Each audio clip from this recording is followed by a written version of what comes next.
Welcome to special analysis. నేను రమా మండవ. ఈరోజు అనాలిసిస్లో భాగంగా మనం తీసుకోబోతున్న టాపిక్ ఏంటంటే అంబటి రాంబాబు ఎపిసోడ్లో ముద్రగడ కొత్త ట్విస్ట్ అని చెప్పేసి నేను టైటిల్ పెడతాం జరిగింది. ఆ అంశం మీదే ఈరోజు మనం డిస్కస్ చేయబోతా ఉన్నాం. ఈరోజున అంబటి రాంబాబు ఏ స్థాయిలో టీడీపీ క్యాడర్ మీద రెచ్చిపోయారు, టీడీపీ క్యాడర్ ఆయన అడ్డుకునే ప్రయత్నం చేస్తే గుంటూరు కేంద్రంగా చంద్రబాబు నాయుడు మీద ఏ స్థాయిలో రెచ్చిపోయారు, చంద్రబాబు నాయుడుతో పాటు ఆయన తల్లిదండ్రులను కూడా ఈ ఇష్యూలోకి లాక్కొచ్చారు, వాళ్ళని కూడా బూతులు మాట్లాడే ప్రయత్నం చేశారు. సో ఆ క్యాడరు వన్స్ వాళ్ళు ఆల్రెడీ ఇలాంటి అంబటి రాంబాబు లాంటి క్యారెక్టర్ల మీద చాలా అసహనంతో ఉన్నారు. అలాంటి సందర్భంలో వాళ్ళందరినీ కూడా ఈరోజు ఎలక్ట్రిఫై చేశారు అంబటి రాంబాబు లాంటి వాళ్ళు. సో వాళ్ళందరూ రోడ్డెక్కే ప్రయత్నం, ఒక వైలెంట్ టర్న్ తీసుకున్న ప్రయత్నం, వాళ్ళ ఎమోషన్ కాస్త. ఈ క్రమంలోనే ఈ రోజున అంబటి రాంబాబు ఇంటి మీద దాడి జరిగింది. ఆయన కార్లు, ఆయన ఫర్నిచర్ అంతా కూడా ధ్వంసం చేయడం జరిగింది. ఈరోజు ఆయన అరెస్ట్ చేయాలంటేనే పోలీసులు చాలా కష్టంగా ఆయన చుట్టూ కూడా ఒక రెస్క్యూ టీంని ఏర్పాటు చేసి వ్యాన్ ఎక్కించిన పరిస్థితి అయితే ఉంది. ఈరోజు మొత్తానికైతే జైలుకు తీసుకువెళ్లారు. జైలు ఆయనకి కింద కోర్టు ఆయనకి మొత్తానికి రిమాండ్ అయితే విధించింది. ఈ క్రమంలోనే ఆయన ప్రస్తుతం రాజమండ్రి సెంట్రల్ జైలుకి తరలిస్తూ ఉన్నారు ఆయన్ని. ఇది ప్రజెంట్ సిచ్యువేషన్. అయితే ఆయన కోర్టులో జడ్జి ముందే కన్నీళ్ళు పెట్టుకున్నారు. నన్ను పోలీసులు నా మీద శారీరకంగా నా మీద దాడి చేశారని చెప్పేసి ఏదో మాట్లాడారని చెప్పి కూడా కొన్ని వార్తలు వస్తున్నాయి. సో మొత్తానికైతే తన కాళ్ళ మీద థర్డ్ డిగ్రీ ప్రయోగించారని కూడా ఆయన వాపోయినట్టు కొన్ని న్యూస్ అయితే వస్తుంది కానీ కొంత, బట్ నాట్ ఎట్ క్లారిటీ ఈ విషయానికి సంబంధించి. అయితే ఇదే సమయంలో వైఎస్ఆర్సీపీ నుంచి ఈ ఇష్యూ జరిగిన రోజు ఉన్నంత వైలెంట్ రియాక్షన్ లేదు ఈ రోజున. ఎందుకు లేదు అంటే అసలు ఓవరాల్గా ఈ ఇష్యూలో మొత్తం జాతీయ స్థాయిలో కూడా వైఎస్ఆర్సీపీ ఏ స్థాయిలో బదనామైందో మనం చూసాం. అందుకే ఈరోజు ఆ పార్టీ నేతలకు ఫేస్ లేదు బయటకు వచ్చి మాట్లాడడానికి. ఇంకొకటి ఏంటంటే ఈ పార్టీలో ఇంతమంది నేతలున్నా ఎవరు కూడా ఈ ఇష్యూలో అంబటి రాంబాబు రెస్క్యూకో జగన్మోహన్ రెడ్డిని సమర్థించడానికో ముందుకు రావట్లా. ఎందుకంటే ఆయన నోటి నుంచి వాడిన పదజాలం అంత అంత గలీజ్గా ఉంది కాబట్టి. సో ఇలాంటి పరిస్థితుల్లో ఈ రోజున ముద్రగడ లాంటి వాళ్ళని ముందు పెట్టి జగన్మోహన్ రెడ్డి మాట్లాడిస్తూ ఉన్నారు. మాటకు ముందు నేను చూస్తూ ఉన్నాను, గత 2 రోజులుగా సామాజిక వర్గాలను తెర మీదకి తీసుకొస్తా ఉన్నారు జగన్మోహన్ రెడ్డి. జగన్మోహన్ రెడ్డి సొంత మీడియాలో కూడా ఒక కాపు నేత అంబటి అని చాలాసార్లు రాస్తూ ఉన్నారు. ఆయన్ని 2 సార్లు టికెట్ ఇవ్వకుండా అవమానించినప్పుడు కాపు నేతని గుర్తుకు రాలేదా? ఫస్ట్ టైము తాను అధికారంలోకి వచ్చాక అంబటికి మంత్రి పదవి ఇవ్వకుండా పక్కన పెట్టినప్పుడు కాపు సామాజిక వర్గం గుర్తు రాలేదా? పోనీ ఏసారైనా అంబటి రాంబాబు ఎప్పుడైనా కాపు సామాజిక వర్గం గురించి మాట్లాడారా? పవన్ కళ్యాణ్ మీద బూతులు తిట్టించినప్పుడు అంబటి రాంబాబుతో కాపు సామాజిక వర్గం గుర్తు రాలేదా? ఈరోజు హఠాత్తుగా జగన్మోహన్ రెడ్డికి అంబటి రాంబాబు కాపు నేత, కాపు సామాజిక వర్గ నేత అని గుర్తొచ్చింది. సో ఆ గుర్తుని క్యారీ ఫార్వర్డ్ చేయాలి కాబట్టి ఈరోజు ముద్రగడ పద్మనాభం అనే వ్యక్తిని తెర మీదకి తీసుకొచ్చారు జగన్మోహన్ రెడ్డి. ఇంకా రాలేదేంటి అయినా అనుకున్నాను నేను. ఆయన తీసుకొచ్చారు. ఆయన యాక్చువల్గా ముద్రగడ పద్మనాభ రెడ్డి అని పెట్టుకున్నారు కానీ ఆయన్ని లేఖారెడ్డి, ముద్రగడ పద్మనాభ లేఖారెడ్డి అని పెట్టుకోవాల్సింది. ఎప్పుడు కూడా లేఖలు రాస్తూ ఉంటాడు, సుదీర్ఘంగా కూర్చొని పేజీలు లేఖలు రాస్తూ ఉంటాడు.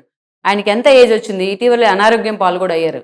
ఆయనకు బుర్ర బుద్ధి ఉందనుకోవాలా ముద్రగడ పద్మనాభానికి. సేమ్ యాజ్ ఇట్ ఈజ్గా జగన్మోహన్ రెడ్డి నోట్లో ఏ మాటలైతే ఉన్నాయో వాటిని తన నోట్లో పెట్టుకొని మాట్లాడుతూ ఉన్నారు ఆయన ఈ రోజున. ఆ లేఖలో ఏం మాట్లాడుతున్నారు ఆయన? సరే, అంబటి రాంబాబు ఎపిసోడ్లో ఆయన ఖండించారు, ఇలా చేయటం తప్పన్నారు, మీ వాళ్ళు దారుణాలు చేశారన్నారు, తిట్టారు టీడీపీ క్యాడర్ని, చంద్రబాబు నాయుడు, లోకేష్ మీరే పురుగొలుపుతున్నారు అని చెప్పేసి కూడా అన్నీ మాట్లాడారు. అవన్నీ కూడా బేర్ చేద్దాం మనం. ఆ స్థాయిలో ముద్రగడ ఫ్రస్ట్రేట్ అయ్యాడంటే ఆయన జగన్మోహన్ రెడ్డికి దత్త నాన్న, ఆయన యాక్చువల్గా దత్తపుత్రుడు జగన్మోహన్ రెడ్డి ఆయనకు. సో ఆ స్థాయిలో ఫ్రస్ట్రేట్ అయ్యాడంటే మనం అర్థం చేసుకోవచ్చు. ఆయన తన కొడుకుని తన కూతుర్ని అవమానించిన ఎవరైనా ఊరుకుంటాడేమో కానీ జగన్మోహన్ రెడ్డి ఒక మాట అంటే మాత్రం ముద్రగడకి రోషం వస్తుంది, ఎక్కలేని రోషం. అలాంటి ముద్రగడ ఈరోజు ఏం మాట్లాడుతూ ఉన్నారు? కాపు సామాజిక వర్గాన్ని కట్టుబట్టలతో రాష్ట్రం నుంచి బయటికి తరిమేయండి అని మాట్లాడారు. ఇది చాలా చెప్తున్నాను నేను, ఇది కాపు సామాజిక వర్గ నేతలు కూడా హర్షించరు ముద్రగడ ఇలా లెటర్ రాయడాన్ని, ఇలా మాట్లాడడాన్ని. కాపు సామాజిక వర్గాన్ని మొత్తాన్ని కట్టుబట్టలతో చంద్రబాబు నాయుడు, లోకేష్ బయటకు పంపిస్తూ ఉన్నారా? పక్క రాష్ట్రాలకు తరిమేస్తూ ఉన్నారా? ముద్రగడ ఒక్కడే కాపు సామాజిక వర్గానికి ప్రతినిధా? అంబటి రాంబాబు ఒక్కడే కాపు సామాజిక వర్గానికి ప్రతినిధా? ఇవాళ ముద్రగడ ఈ లెటర్ రాసిన తర్వాత కాపు సామాజిక వర్గం నిజంగా సిగ్గుపడతా ఉంది. ఇలాంటి నేతలు ఎలా పుట్టారా మన సామాజిక వర్గంలో అని. నాకు తెలిసిన ఫ్రెండ్సే ఫోన్ చేశారు నాకు చాలామంది.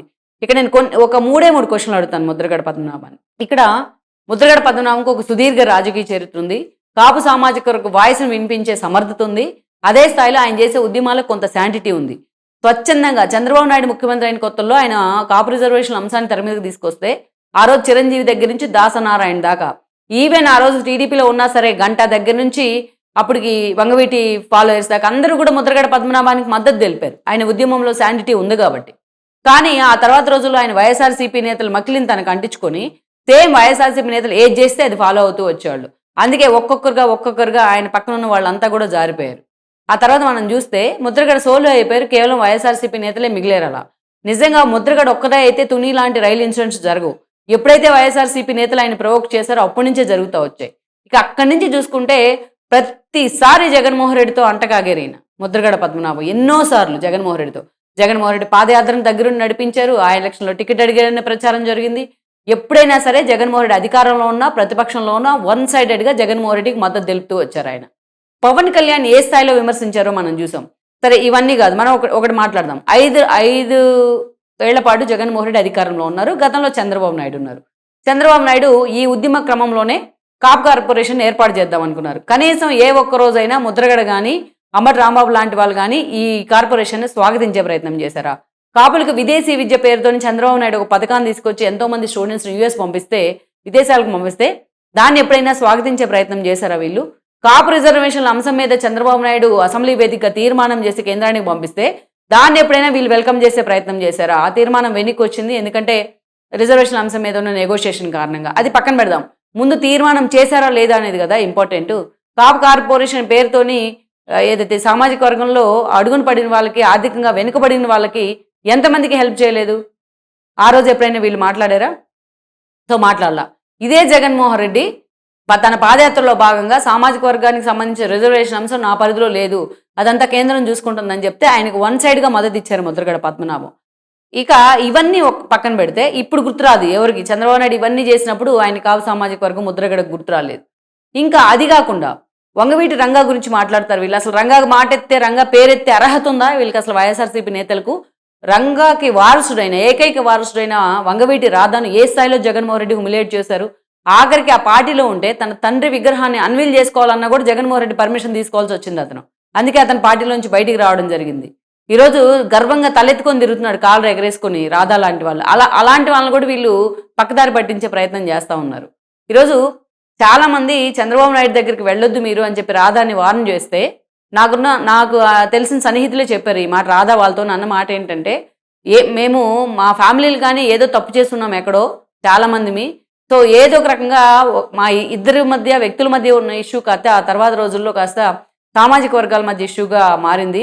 ఇప్పటికైనా సరే భావి తరాలైనా సరే ఇలాంటి ఇష్యూలో తలదూర్చకూడదు, అందరూ కూడా పద్ధతిగా నడుచుకోవాలి, సమాజం అంతా కలిసే ఉండాలి అన్ని కులాలు అని చెప్పేసి నేను టీడీపీలోకి వెళ్ళడం వల్ల చాలా మందికి మంచి మెసేజ్ ఇచ్చినట్లు అవుతుంది అని చెప్పారు ఆయన.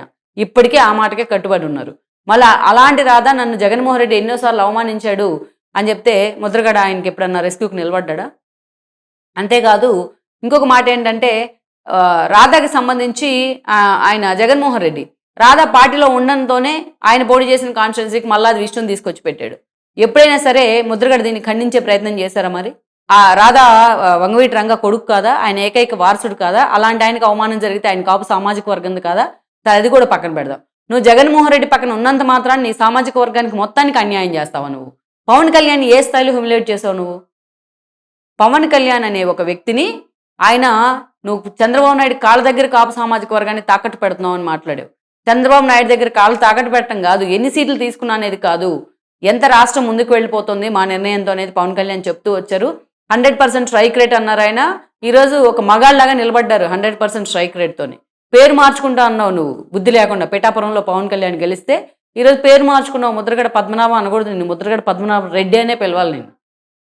అసలు అంత ఎందుకు? నువ్వు తీసుకునే నిర్ణయాలు కరెక్ట్గా లేవు, నీ నడక ఏది కరెక్ట్గా లేదని చెప్పేసి నీ కడుపును పుట్టిన కూతురే నిన్ను వదిలిపెట్టి జనసేనలోకి వెళ్ళింది ఈ రోజున. దానికి సమాధానం చెప్పాలి ముద్రగడ ఫస్ట్. కాపు సామాజిక వర్గాన్ని ఈరోజు పవన్ కళ్యాణ్ డిప్యూటీ సీఎంగా లేరా? ఎంతోమంది దుర్గేష్ దగ్గర నుంచి ఎంతోమంది కాపు సామాజిక వర్గాల మంత్రివర్గాన్ని రిప్రజెంట్ చేయట్లేదా? వాళ్ళంతా కాపు సామాజిక వర్గంలో పుట్టలేదా? ముద్రగడ ఈరోజు కాపు సామాజిక వర్గాన్ని కట్టుబట్టలతోని రోడ్ల పాలు చేస్తున్నారా ప్రభుత్వం? ఎవరైనా ఒక్కరైనా ఆ మాట అనగలిగారా? అంటే అంబటి రాంబాబు మీద చిన్న దాడి జరిగితేనే ముద్రగడకి అంత రోషం వచ్చేసింది. మరి పవన్ కళ్యాణ్ మీద అంత దాడి జరిగినప్పుడు ఎక్కడ ఉన్నాడు ఈయన? పవన్ కళ్యాణ్ పిల్లల్ని ఎంత దారుణంగా బోర్గడ్డ అనిల్ లాంటి వాళ్ళు టార్గెట్ చేశారు. పవన్ కళ్యాణ్ పెళ్లిళ్ళని జగన్మోహన్ రెడ్డి టార్గెట్ చేశారు. మరి అప్పుడు నిద్రపోతున్నాడా ముద్రగడ పద్మనాభం? సో ఇలాంటి వాళ్ళు నిజంగా పూర్తి స్థాయిలో రాజకీయాల నుంచి రెస్ట్ తీసుకోవాలి. ఇలాంటి వాళ్ళకి అసలు మాట్లాడే అర్హత కూడా ఉండదు. కనీసం ఆ పక్కనే ఉన్న హర్రామ్ జోగి అయినా ఈయన కాస్త గడ్డిపెట్టే ప్రయత్నం అన్నా చేయాలి. అంత దారుణంగా మాట్లాడుతుంటారు ముద్రగడ. ఈరోజు జగన్మోహన్ రెడ్డి చెప్పారు కాబట్టి కాపు సామాజిక వర్గం పేరుతో ఒక లేఖ రాశారు సుదీర్ఘంగా చంద్రబాబు నాయుడు ఉద్దేశించి. ఆ లేఖలు రాస్తూనే ఉంటాడు ఆయన. లేడికి లేసిందే పరుగులాగా. సో అలా ముద్రగడ పద్మనాభం నాకు నవ్వొస్తా ఉంది ఆయన మాట్లాడుతూ ఉంటే. నేను ఇది అయిపోయిన తర్వాత ఆయనకి ఫోన్ చేసి ఇంటర్వ్యూ అడుగుతా. ఆయన ఈ క్వెషన్‌లన్నీ కూడా ఆయన్నే అడిగే ప్రయత్నం చేస్తాను నేను. అంత దారుణంగా ఉన్నాయి ముద్రగడ పద్మనాభం ఆ లేఖలో రాసిన అంశాలు. ఈరోజు వైఎస్ఆర్‌సీపీలో చాలా హుందాగా ఉన్న కాపు నేతలు చాలా మందే ఉన్నారు. ఒక తోట త్రిమూర్తుల దగ్గర నుంచి ఎంతోమంది. మరి వాళ్ళెవరు మాట్లాడట్లేదేంటి? ముద్రగడ పద్మనాభం ఒక్కడే కాపు తరపున రిప్రజెంటేటివా? సో ఇది ఇట్లాంటి జగన్మోహన్ రెడ్డి మాటలను తీసుకొచ్చి మీరు లేఖలో పెట్టడం, లేతే జగన్మోహన్ రెడ్డికి అంట కాగటం ఇవన్నీ కూడా తగ్గిస్తే ముద్రగడ పద్మనాభానికి చివరి రోజుల్లో ఆ హుందాతనమైనా మిగులుతుంది.